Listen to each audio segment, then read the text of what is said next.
नमस्कार, मैं हूं आपके साथ आकांक्षा राजपूत और आप देख रहे हैं भागवत संदेश, जिसमें आज हम आपको सुनाएंगे संघ प्रमुख मोहन भागवत का वो संदेश जो उन्होंने 18 सितंबर 2024 को नई दिल्ली में दिया, जहां संघ प्रमुख ने कहा कि प्रकृति के अंदर ही सारी सृष्टि समाई हुई है। ये सृष्टि ध्वनि से बनी है, जिसे ऋषियों ने पहचाना, उसे अनुभव किया, लेकिन इस कलयुग में इसे अनुभव करना संभव नहीं है।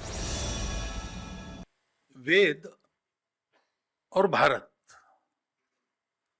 ये कोई दो बातें नहीं है।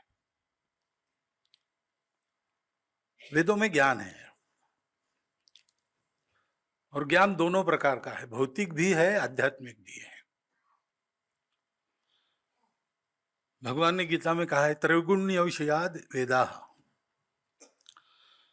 प्रकृति त्रिगुणात्मक प्रकृति है जिसके अंदर सारी सृष्टि है, उसका ज्ञान भी वेदों में है। लेकिन आगे कहा है निस्त्रैगुण्यो भवार्जुन। तो वेदों में जो त्रिगुणात्मक ज्ञान है उसके परे जाकर वेदों में उसके परे का भी ज्ञान है। अविद्या भी है, विद्या भी है, उसको प्राप्त करो, ऐसा गीता में कहा गया है।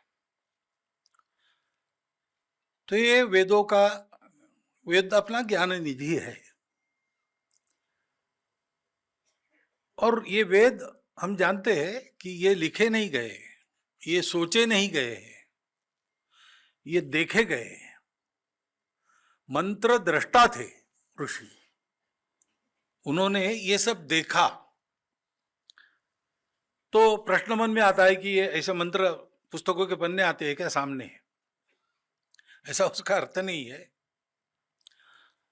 सारी दुनिया ये तो मानती है, सारी दुनिया की सब धार्मिक परंपराएं और विज्ञान भी मानता है कि सृष्टि का पहला रूप ध्वनि था।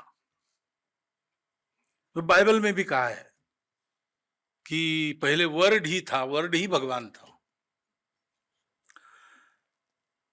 तो पहली हलचल जो हुई, निष्पन्द ब्रह्म व्यक्त ब्रह्म हुआ, व्यक्त ब्रह्म में आया, तो उसकी हलचल हुई और हलचल से ध्वनि उत्पन्न होती है।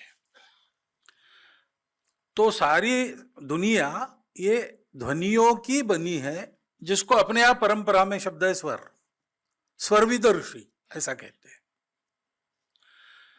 इस स्वरों को वो देखते हैं ना, आंखों से देखना अलग बात है।